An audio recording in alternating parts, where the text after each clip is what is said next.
I didn't know if you needed to say any, Well, let's or let when you were ready for me to go. if Dr. Blanton and Dr. Blanton's in, we can let him start off.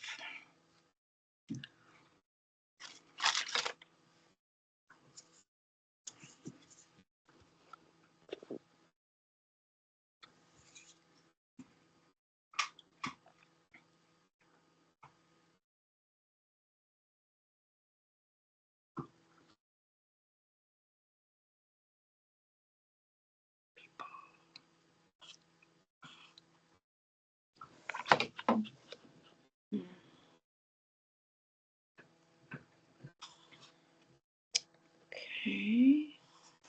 Yeah, I don't think he's there yet.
Okay.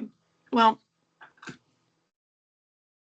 he may be doing bus duty or something. There's no telling. So, Miss Stolger, if you would go ahead. Did I say your last name right? Yes. Okay. If you would go ahead. Laura, I'm here if you want. I'm there here. you are. Okay. Yeah. Yes, sir. Is right. there anything you'd like to tell us before Miss Stolger gets started? I can tell you real quick, just reviewing a couple of things. Obviously, trying to encourage student participation in some things that we have going on with our tribes, and we're in the middle of a foosball tournament right now. Opportunity to have some adults come into the building. We have our drama department. They start today with auditions for the Whiz. Um, we also have Miss Cherokeean coming up I think that's in December. Um, but that's taking place Thursday. Well, actually today we had a reward for students that have missed 3 days or less the first 9 weeks, in which they received a snow cone, which may or may not have been a good idea with as cold as it is. But anyway, Thursday, students that made all A's and B's have Chick-fil-A sandwiches. Um, like I say, then next week, we have our principal advisory Hope Squad meetings. There's a one-act play taking place. Also, during that Hope Squad meeting, we have secured um, a speaker for November the 18th, which is a Tuesday evening. Laura, you'll remember how we did that dinner that year, year Yes. before last. So we're going back to that this year. And this guy, the speaker is it costs to have them brought in, but they're going to speak to our Hope Squad. They're going to speak to school counselors throughout the district, also to our school psychologists in the district. They've also invited the Board of Trustees.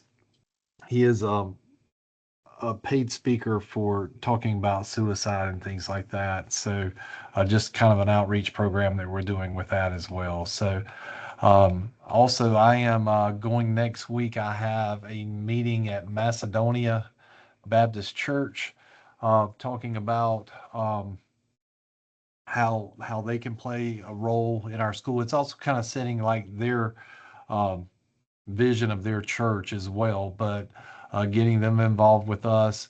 Uh, the district just completed our portion of the community piece for our strategic renewal. So once all that information, I think Laura, I told you that once that information is done, then those goals will be like the tentacles that reach out to the schools and how we're going to address those goals as a individual school. So that's kind of where we are with some of the things that are going on and happening around, unless anybody has any questions about that. Thank you.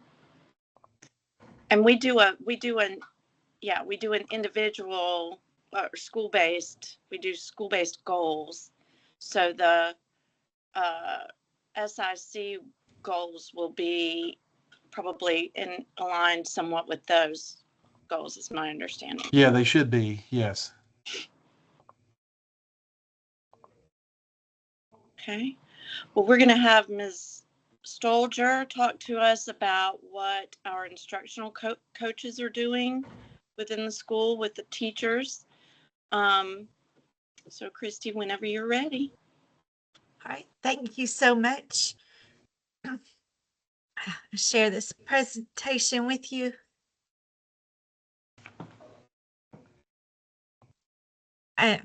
So I'm Christy Stolger. I'm one of the instructional coaches at Gaffney High School. My partner is Dr. Gail Wisnant, and she wasn't able to join us this afternoon.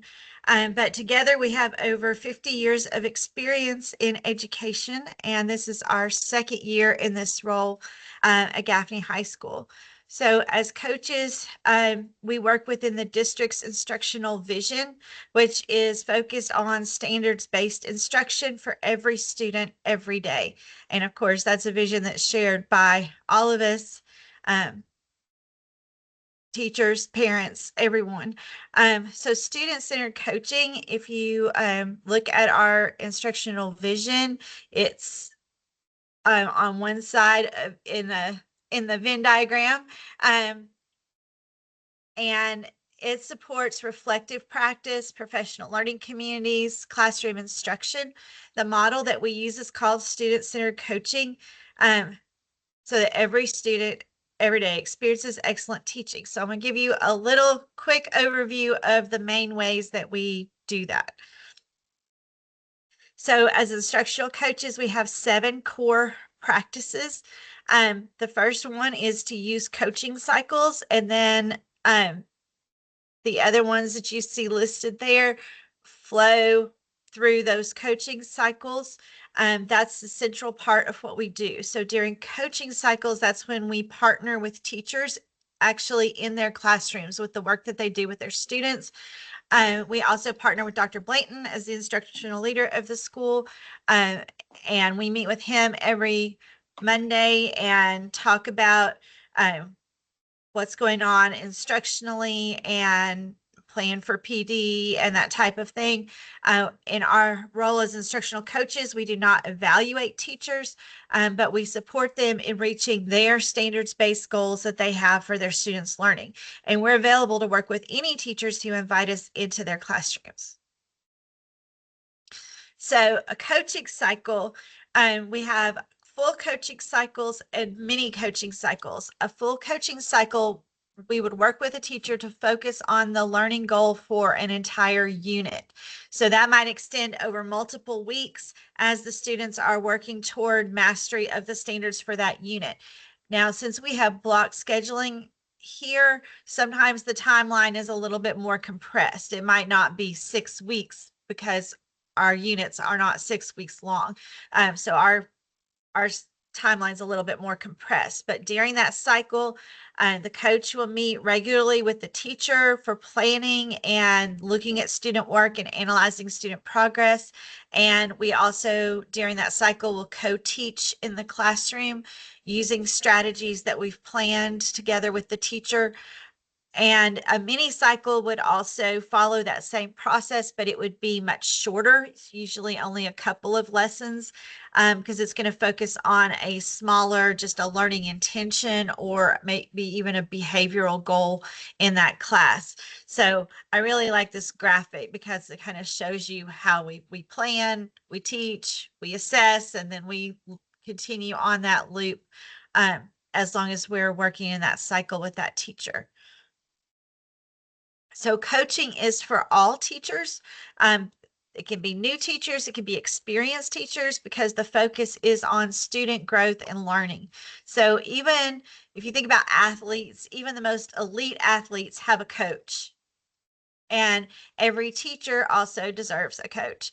The best teachers are constantly improving their practices, and we've even been invited into classrooms to work with the teacher of the year, Mr. Beltrani. He's awesome. But always seeking to improve and looking for a thought partner to help them refine their work they're doing with their students. So last year, which was our first year coaching, we supported Gaffney High School teachers with approximately 15 mini cycles and 12 full coaching cycles. Some of those involve multiple teachers as well. So in addition to coaching cycles, we also support teachers in PLCs. Professional learning communities are used in schools across the country.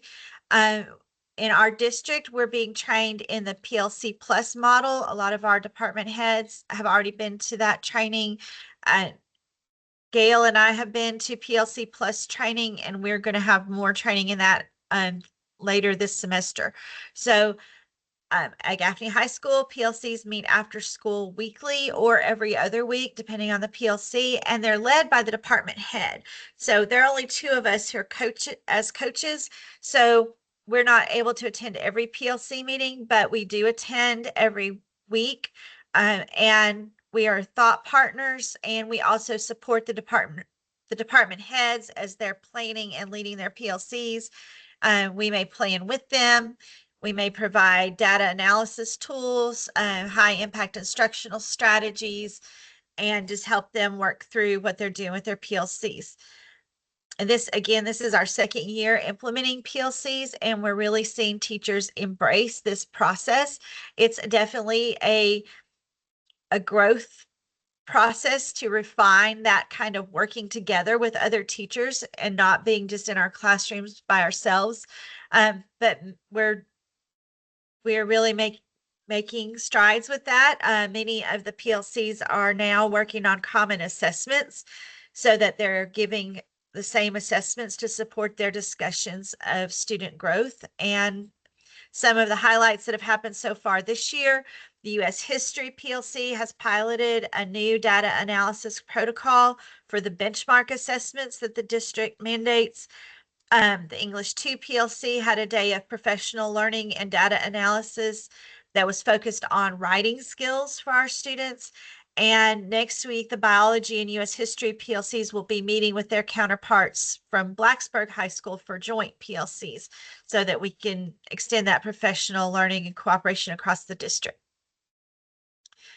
So we also support analysis as instructional coaches. We also support analysis of student data. We have Chad Hudson here, who is a data whiz, and he helps us by providing some wonderful breakdowns of data from EOCs and benchmark tests. So we also work with him and work with the teachers to support that data analysis. And since our model is student-centered coaching, everything is focused on our student learning. So our data is what helps us make that visible and see what they're learning and where we need to provide more support. So just some highlights relating to data. Gail and I participated with Mr. Hudson in developing a data analysis protocol for benchmarks. That was the one that was piloted with U.S. history, and it's being rolled out to the other content areas as well, and will also be used with common assessments.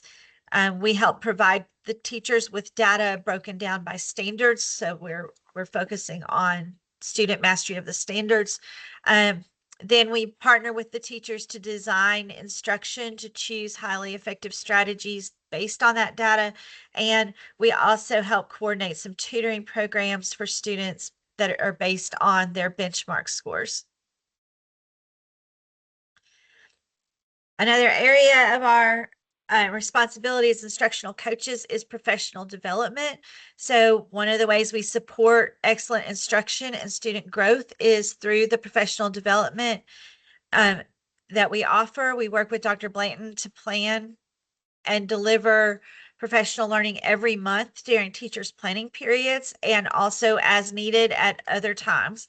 And we also, part of being a coach is that we lead by example as learners. We stay up to date on research supported instructional strategies that will benefit our students, and we share our professional learning with our school.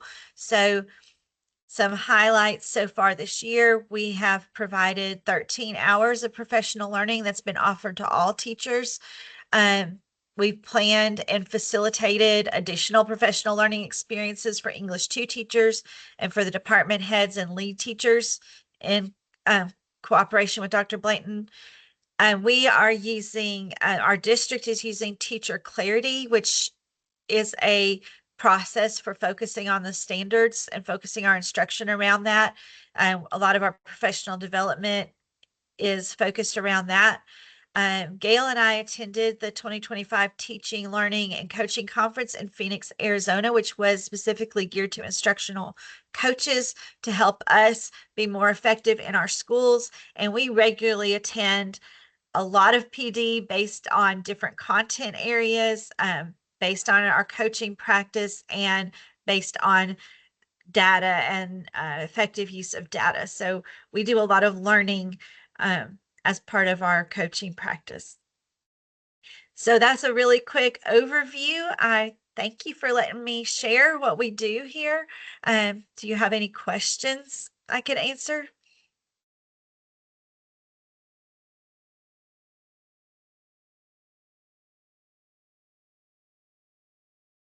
Yes.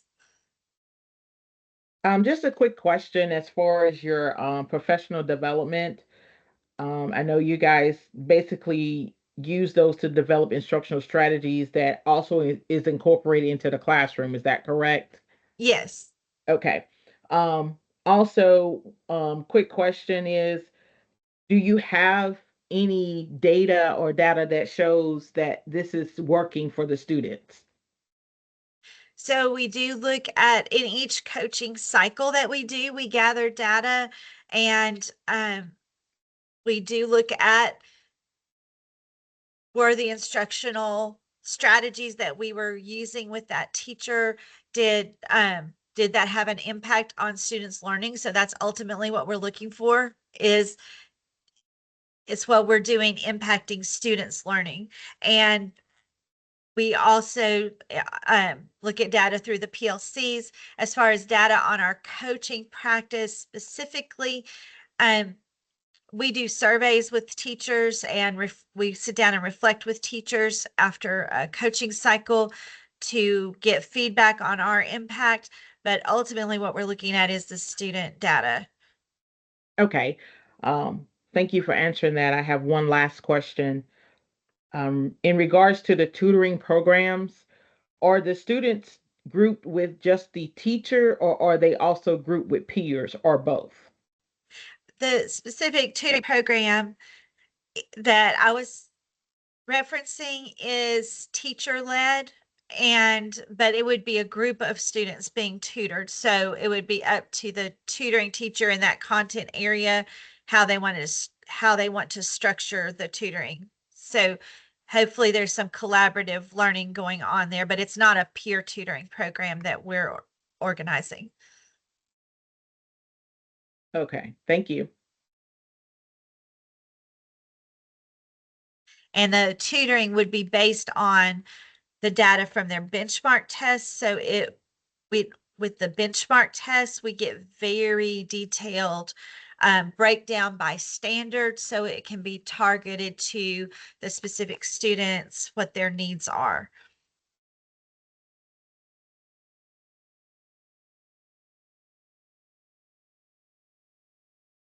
Okay, thank you. Thank you.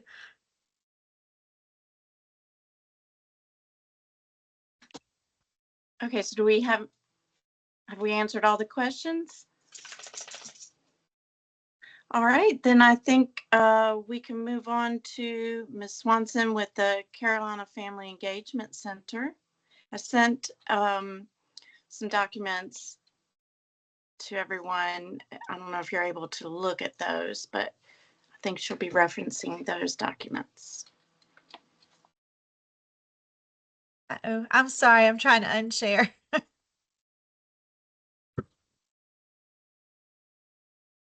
Hi, everyone. Dr. Brooks, is it okay if I get started? Absolutely. Okay. Yeah, I know we got cut off a little bit because of the Zoom meeting in our last meeting, and I was attending virtual because I was at our family engagement conference. So the handouts that I've shared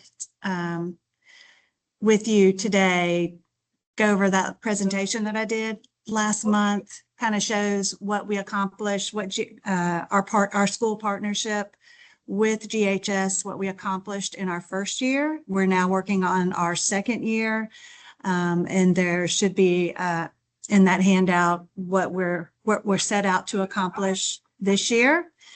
And one of the things that we want to do is work as a team to really implement impactful family engagement strategies to support GHS goals. And we're going to set 2 academic goals and 1 non-academic goal. And we really want to align those with the school 5-year strategic plan.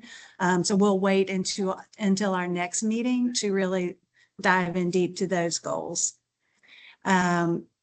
And we're not talking about redoing family engagement completely. We're going to be looking at what you're already doing well and seeing if we can improve those strategies, if we can add some things that still support what you're already doing and what goals are important to the school.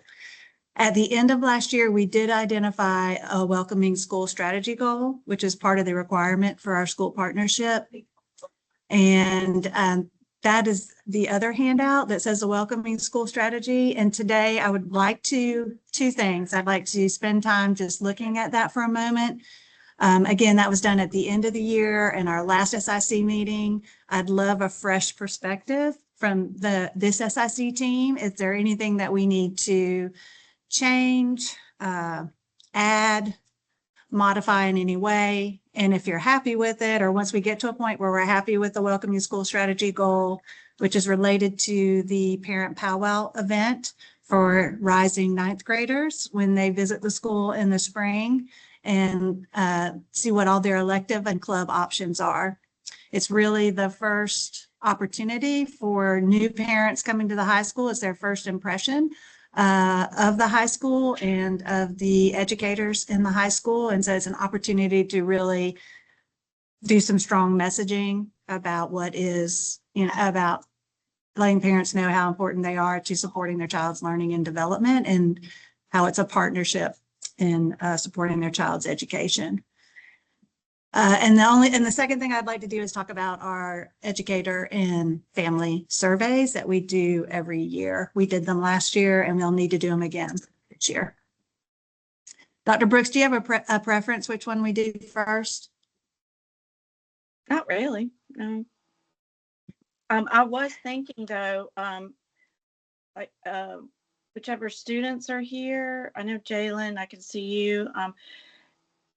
If you're able to see that, just be thinking about it way back when you were going to be in the 9th grade the year before, so you were in the 8th grade.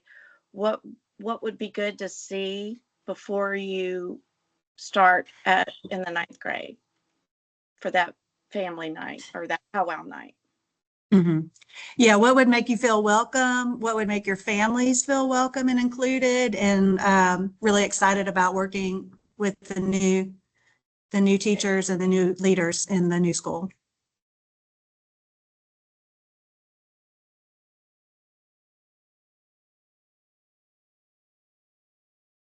Wait, am I answering the question? If you have any ideas, that'd be great. I didn't mean to put you on the spot, but, and also any anybody can join in too.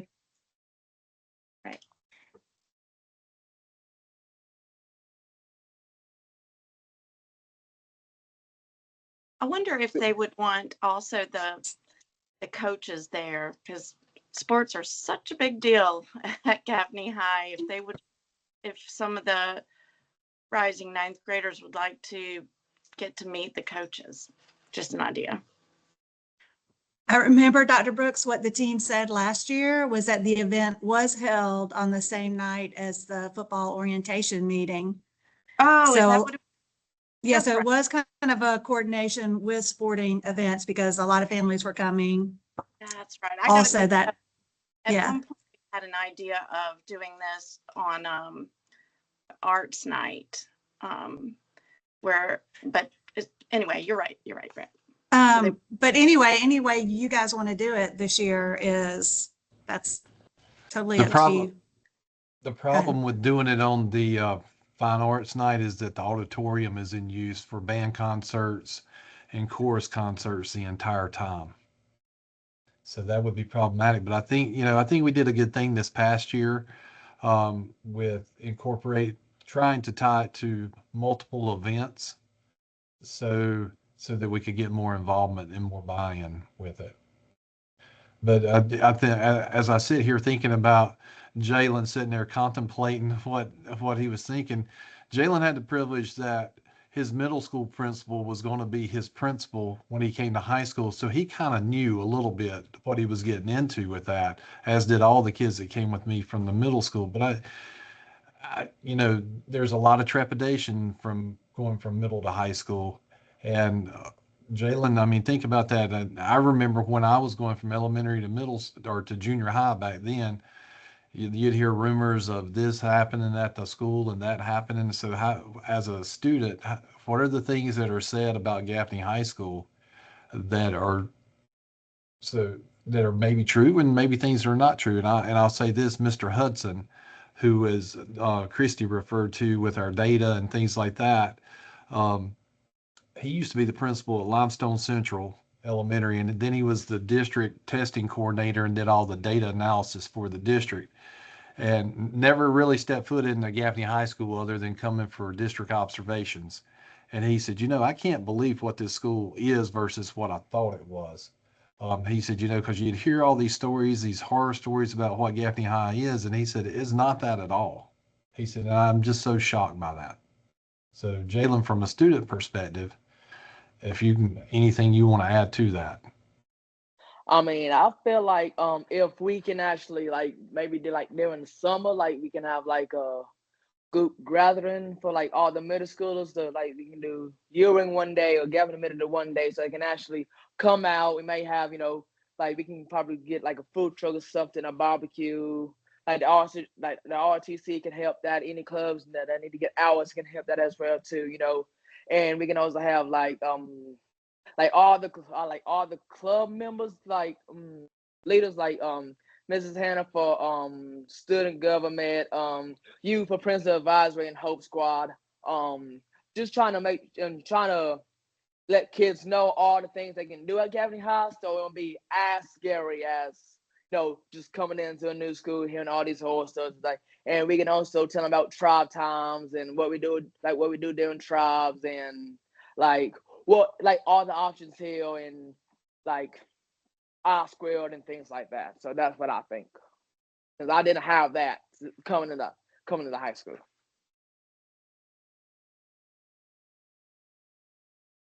I didn't even think about that. The I squared is a lot of students go to I squared. For those of you like Miss Swanson, that's I don't know how to describe it, but that's where they go for auto mechanics and So it's technically, oh, sorry, I didn't mean to cut you off, Dr. Brooks, but it's technically like a career. So I'm the high school for teacher cadet. So I know it's the education pathway program, Yes, Railden, health CTE. science, Yeah. CNA, electricity, marketing, and all the things like that. So try to get like more field experience. Right. So you can And try so to many see of our the bits and pieces of students it. go to I squared. That's a big part of, really, even though it's not on our campus, it's a big part of our school. And Jalen, do you envision like it being helpful to have other high school students there at this, an event like this to help students? Yes, ma'am. I think that's a big thing because, like if I was in ninth grade going to the high school, it'd be like just listening to a whole bunch of adults just like blabbing and like, okay, they're just saying this just because they're saying it because they want to like actually get like students who actually experience it, like who has in the club for like maybe like 2-3 years, so they can actually tell her what the students do. So the upcoming freshmen can have like an eye to eye, peer to peer, actually like a connection. So like, okay, so let's say if Billy Bob wants to join student government and I'm in student government, I can tell Billy Bob all the things that we do. So it's like, okay, so we do this and he likes it, so maybe I want to join this club and do this. Or let's say if I was in Weldon and Jake wanted to go to Weldon, like I can tell all the things about Weldon. He's like, okay, so I can go to Weldon, so if college is not for me, I can have career options, so I can go to the workforce, like things like that. Like also the ROTC, if Emily wants to join the Army, one of the ROTC cadets can explain what they do and how they impact the school and how they impact the school and everything that they do. It kind of like mentally prepare them. Okay, so everyone join this club. This is what we are expected to do. This is what we're going to do throughout the year. So if I really want to do it, I can go do it. If I not, I can look for something else before actually getting into something like ninth grade year and you can't get back out of it so soon. So that's what I think. I love your ideas. I think they're awesome. Do you think that something or some version of that could be done at GHS? Yes, ma'am. If we put in the work, then I think we can achieve it. I think it's possible.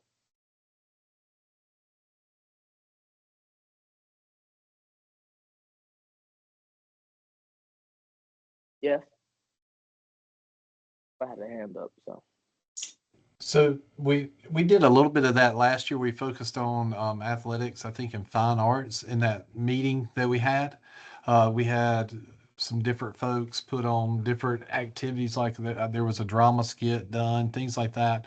But I think Jalen's hit the nail on the head with maybe um, setting up almost like we had like booths set up last year with Lego robotics, things like that. But we could do that and expand that to our classes. It's called the Institute of Innovation, is our CTE center, and putting let them have booths,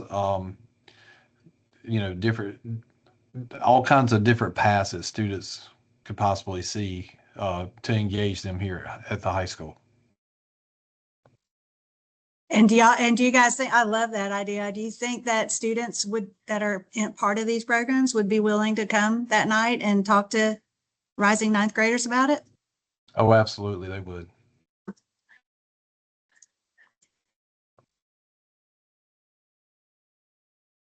And do you think we could even expand the current, so kind of like improving the POWA that you initiated last year and maybe try some of these new ideas with that this year would work? Yeah, I think expanding, yeah, there's all types of avenues that we could go down with this to make it bigger and better. And I think it takes, I'm trying to think like with timeline though, I'd really like to incorporate this before those kids register for their classes. So they start going out to our high school counselors start going out to the middle schools. Um, I think it's February or March to get those kids registered. And like some of our programs like ROTC, they go out with them and things like that. But right, maybe it's okay to go out there to give them that personal experience with the counselors, but maybe an event here at the school. I mean, ultimately, what we're trying to do is sell our school to a certain degree too. To have kids not jump on, whether that be a virtual program or some type of other charter schools or whatever. I mean, we're trying to, is a selling point for us, I guess, ultimately. What can we do, like as your SIC team, to help support that event in the spring?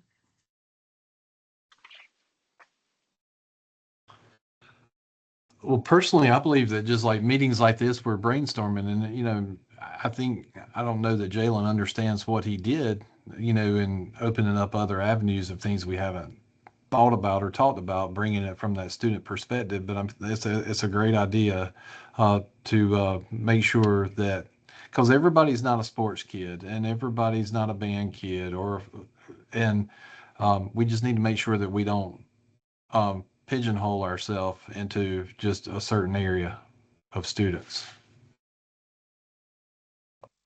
Ms. Robs, did you want to ask something or add something? I did. I just didn't want to overlook a lot of the indications that Jalen actually gave us. Um, he did also mention about parent support. And in other words, it's kind of like he was stating from my perspective that some parents and students don't actually know exactly what takes place or what's available to the parents or the students. So he was stating like there could be some type of, in my vision, would be like an on-campus hub, like a workshop for parent resources, to have like a parent resource center. So that way they know other things that their child could be involved in other than just sports or just volunteer for a powwow. He did bring up a great point about being able to give them the knowledge and the information about college readiness, like going to Spartanburg Community College, what's offered there, what would actually exist. And he's right. A lot of parents do not know a lot about the dual programs. A lot of parents do not know exactly what type of certificate programs that their child can actually enroll in while they're in high school. So I think Jalen was also on point with basically stating that there may be like a toolkit that needs to be incorporated for parents to have prior to their child coming to the high school. That's Would all. that I be, just wanted to, I just didn't want to leave out a big portion of what he did bring into the forefront as far as when he started about parents and students not being aware of what Gaffney High School actually offers. perhaps we could enhance our website too, to give more information to anybody. So our district is actually going through a website transformation right now. So there's I think so. We're also in the process. Our graduation coach left us about 3 weeks ago. Uh, we've got somebody that we think we're going to put in place for that. That has to go through the district office and all. But I think a great avenue within that role, besides just being the graduation coach, and that goes back to what Ms. Robs and Jalen were talking about, is having, whether it just be a pamphlet or something like that that lets people know, and creating a resource center maybe within that graduation coach's office that helps parents to navigate the high school experience. Because I've said this 1,000 times, you can get what you want at Gaffney High, but you have to know about it to get it. And if we're not doing a good job of communicating those things, then that's a problem for us.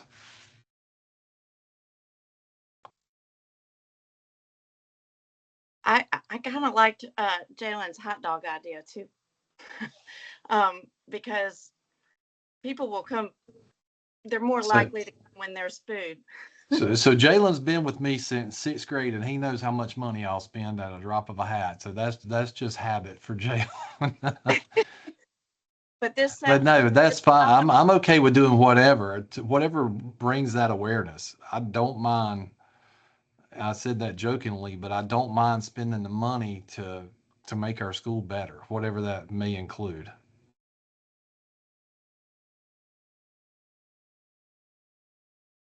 Ms. Lee, did you want to speak?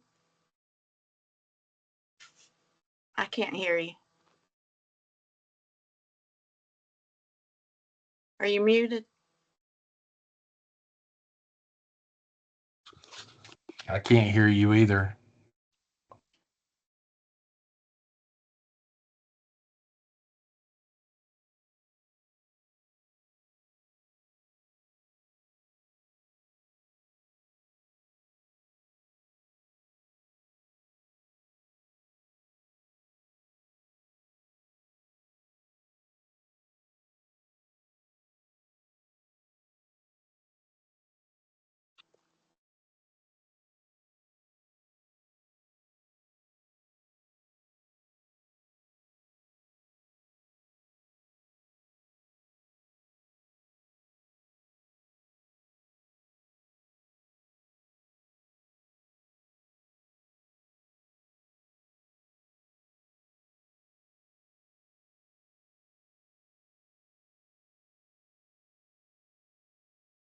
Is your speaker turned up?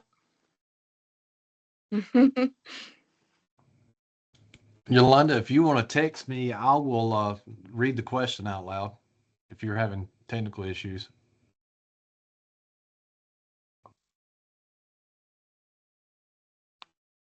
It looks like she is typing in the chat.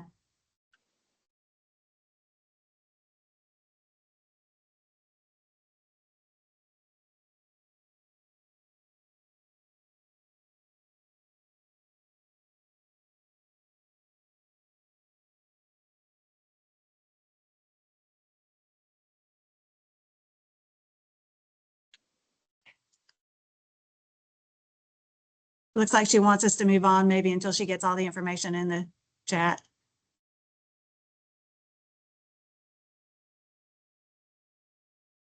Okay, Ms. Swanson, you want to go ahead? Well, first, let me say I just love this discussion, and it's very exciting for me. I think you guys got some great ideas, and what I will do is just kind of revamp the welcoming school strategy based on what we discussed today. I'll send it out to the team. Please let me know if I got it right, and if there's more you want to add, just keep sending it to me, and we'll just keep working on it until we figure out exactly what it is that we want to do in the spring for the welcoming school strategy. And I'll just briefly mention the educator and family surveys. So every year we send out educator surveys to get teachers' perspective on family engagement at GHS, and we do family surveys to get families' perspective on family engagement at GHS. And our educators, we use Dr. Blanton is going to do that in a faculty meeting next week. And we look as a team, we will look at those results and we'll kind of compare them to the results from last year. Where I might need this team's help, or last year you guys got 110, at least 110 parent responses to our survey, which is a pretty good number. Not many schools did not get that many responses. So Dr. Blanton, do you remember what you did last year to get such a great response rate to our family engagement survey? I'm not really, I mean, I'm sure I send it out as a text message. I send most of our parents know at 5 o'clock every Sunday they're getting something from me. So with sporadic things besides that, but so I'm assuming that they just used that piece of information and helped us out with that. Okay. You know, I do have a sample flyer. If something that we could modify and make it very specific to GHS to share in a newsletter or on social media, and or any other ideas that the team has that might help families take the survey. It sounds like they're pretty responsive to your weekly newsletter, Dr. Blanton. Yes, ma'am. I think so. But you know, I can do an incentive to, like when I may have done that last year if I saw that, if I know that there's a response sent, is put that those students' name in a drawing or something like that for something? Mhm. So when you take the survey, we have paper copies, but when you take the survey through the link or the QR code, at the very end, it says you have completed our survey, but we don't take, it's anonymous, so we don't take anybody's name, but I don't know if that would be too much trouble for parents to take like a screenshot of that or something to show you to enter for the prize. I Or think for the end. that's what we may have done. Okay.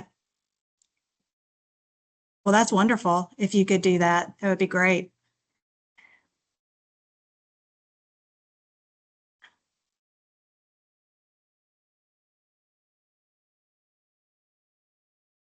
And it looks like, and speaking of this, the family survey is available and the same QR code, the same link. Families have a choice of choosing Spanish or English version for the survey. And I see that Yolanda has her comment in the chat now, Dr. Brooks.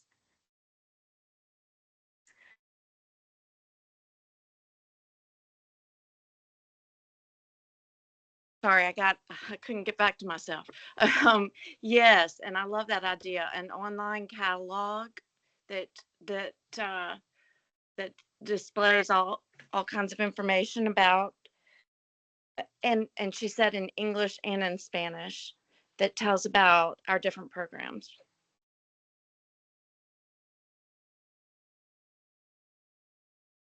And Yolanda, you're absolutely right that especially in high school, parents aren't really sure how to be involved, what's an age appropriate way to be involved and support the school. So if you make those public on a website or in your catalog, then parents know ways that they can be involved and support the school and support their students. Because really, a lot of parents just don't know how to do that when they get to the high school age.